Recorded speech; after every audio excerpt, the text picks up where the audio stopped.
Chers auditeurs des causeries, la paix soit avec vous. Alors on continue notre lecture de la Genèse. Nous sommes au 6e chapitre. On va faire les chapitres 6 à 9 aujourd'hui, l'épisode du déluge. Mais juste avant de commencer cet épisode sur l'épisode du déluge, on va regarder les quelques versets qui précèdent. Donc le chapitre 6, versets 1 à 4. Et cette histoire un peu étonnante du lien entre des fils de Dieu, des filles d'hommes, et puis les Néphilim, qui sont dépeints dans le film Noah, peut-être que vous avez vu, qui est sorti il y a quelques années, comme des espèces de gros monstres de pierre. Bon, alors on va regarder un peu ce que dit le texte biblique à ce niveau. Lorsque les hommes commencèrent d'être nombreux sur la face de la terre et que les filles leur furent nées, les fils de Dieu trouvèrent que les filles des hommes leur convenaient, et ils prirent pour femmes toutes celles qu'il leur plut.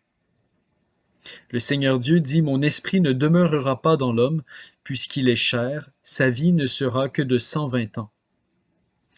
Les Néphilim étaient sur la terre en ces jours-là, quand les fils de Dieu s'unissaient aux filles des hommes, et qu'elles leur donnaient des enfants.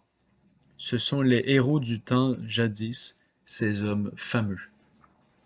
Alors, texte assez difficile à comprendre et dont l'interprétation a été assez diverse dans l'histoire. Alors, les premiers écrivains, les premiers pères de l'Église, si vous voulez, de l'époque apostolique, pensaient que ces fils de Dieu étaient des anges déchus qui venaient s'unir à des femmes et qui donnaient une sorte de géants, des néphilim, comme progéniture. Mais plus le temps s'est avancé, à partir du 4e siècle notamment, plus la théologie s'est affinée aussi sur la question de l'immatérialité des anges. Alors on s'est rendu compte que ça ne pouvait pas être vraiment une union d'anges et de femmes dont il est question ici. Et donc on s'est mis à développer un autre discours théologique, une autre compréhension théologique sur ces versets. Et donc je vous lis l'interprétation de Saint Augustin. Saint Augustin et Saint Jean Chrysostome ont grosso modo, la même interprétation. Alors, Saint Augustin nous dit, les fils de Dieu sont en fait les descendants de Seth. On en a parlé dans la vidéo précédente, les descendants de Seth. Et puis, les filles des hommes sont en fait les descendants de Caïn. Donc une race dépravée, si vous voulez, parce qu'on avait dit que dans la descendance de Caïn, le mal se propageait. Et puis, donc le troisième fils d'Adam, Seth, sa progéniture est comme davantage pure, si on veut, et Saint Augustin les qualifie même de citoyens de la cité d'en haut. On se rappelle toute la distinction qu'il fait entre cité des hommes et cité de Dieu. Et alors, c'est comme ça qu'il interprète, lui et Saint Jean Chrysostome, qu'ils interprètent cette question de fils de Dieu et de fille des hommes. Ce serait un mélange entre les deux progénitures, l'une de Seth, l'autre de Caïn, et puis une perversité croissante, finalement. On peut aussi y voir, dans une lecture morale de ces quelques versets, déjà une condamnation du mariage mixte entre personnes qui adhèrent au seul Dieu, les fils de Dieu, et puis personnes dépravées, personnes idolâtres, symbolisées par filles des hommes. Donc, ce mariage mixte mène à la mort finalement. Quand une personne qui adhère au Dieu vivant s'unit, on l'a vu avec Salomon, s'unit à quelqu'un qui a des divinités étrangères, souvent les divinités étrangères prennent de la place dans le cœur de l'Israélite ou du bon juif.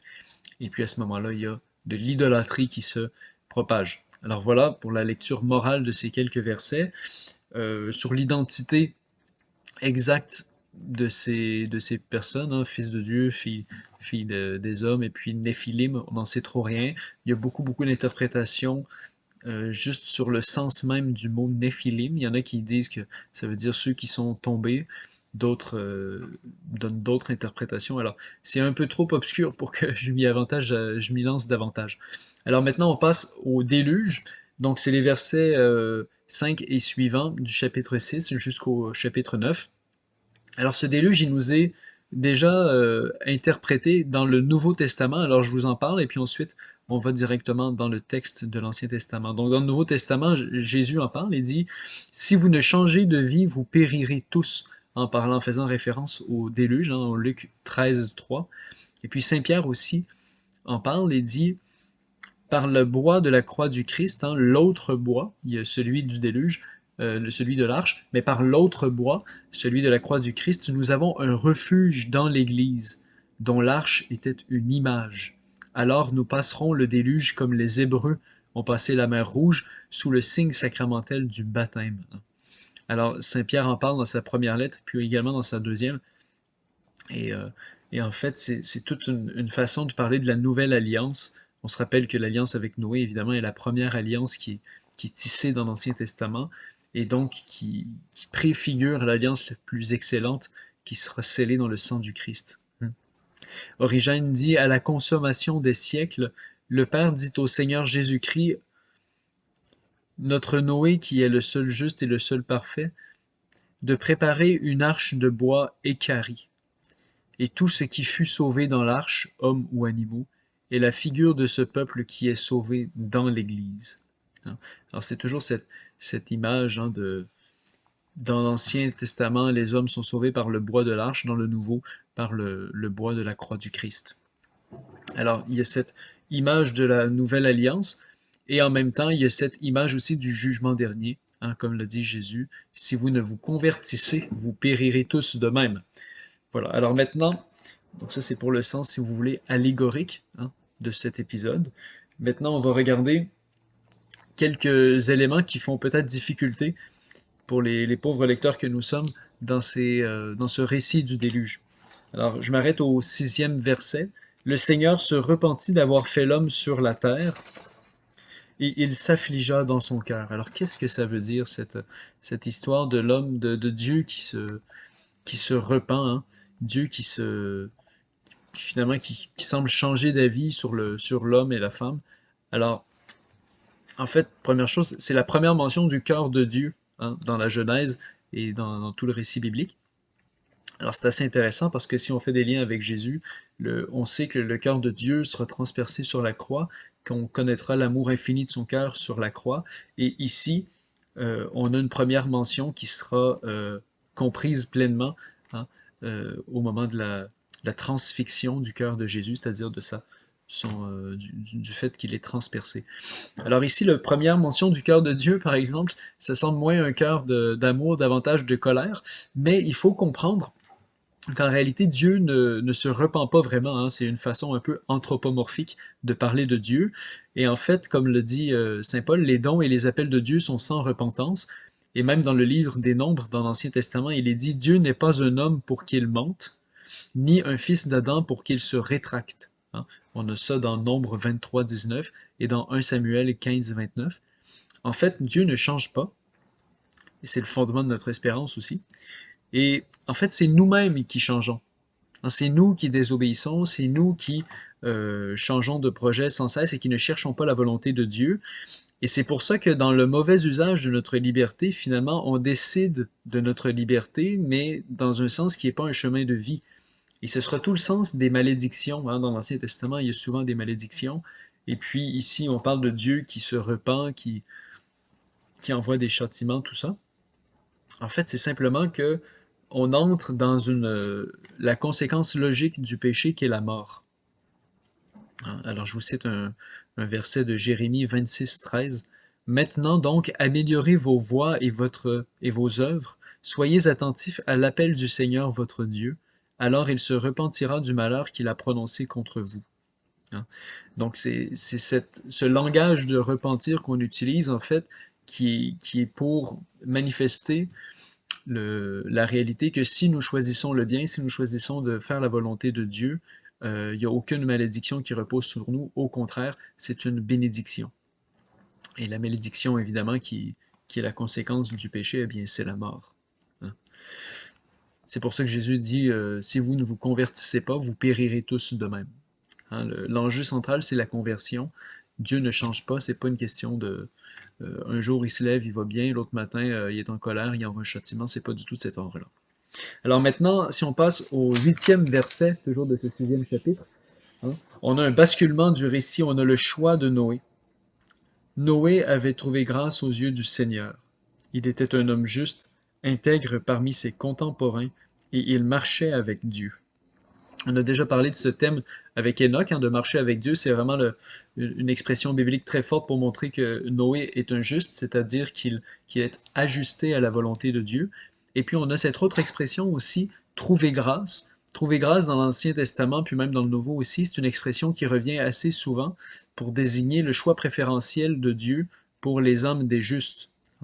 Et donc, par exemple, on a en Joseph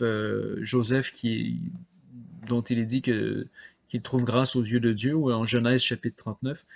On a aussi David, hein. On a aussi même Zachée dans le Nouveau Testament, et puis aussi Moïse dans l'Ancien Testament. Alors voilà pour les deux expressions. Et puis maintenant, je vais simplement vous dire un mot avant de vous quitter sur la question de l'alliance, hein. C'est la première alliance qu'on appelle l'alliance noachique avec tous les vivants. C'est au verset 18, toujours de notre 6e chapitre. J'établirai mon alliance avec toi, et tu entreras dans l'arche, toi et tes fils, ta femme et les femmes de tes fils avec toi, etc., etc. Alors cette alliance, elle est très importante, hein. C'est la première, elle est avec tous les vivants, et surtout, le Seigneur rappelle son commandement primordial, celui dont on a déjà discuté en Genèse 1, 28, hein. Emplissez la terre, multipliez-la. Alors par exemple, ici, nous le retrouvons en Genèse 8, 17, et puis on le retrouve aussi au chapitre 9. Euh, En 2 versets, on a l'expression multipliez-vous 3 fois. Alors en 2 versets, 3 fois, c'est ça là, dont il est question dans la première alliance. C'est vraiment une question de multiplication de vie, une bénédiction de la vie. Alors voilà.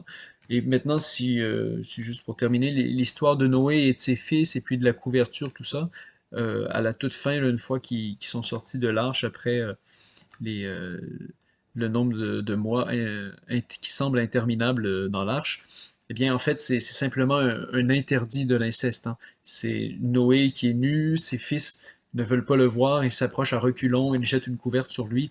Alors, c'est ça, c'est la première mention de l'interdit de l'inceste dans l'Ancien Testament.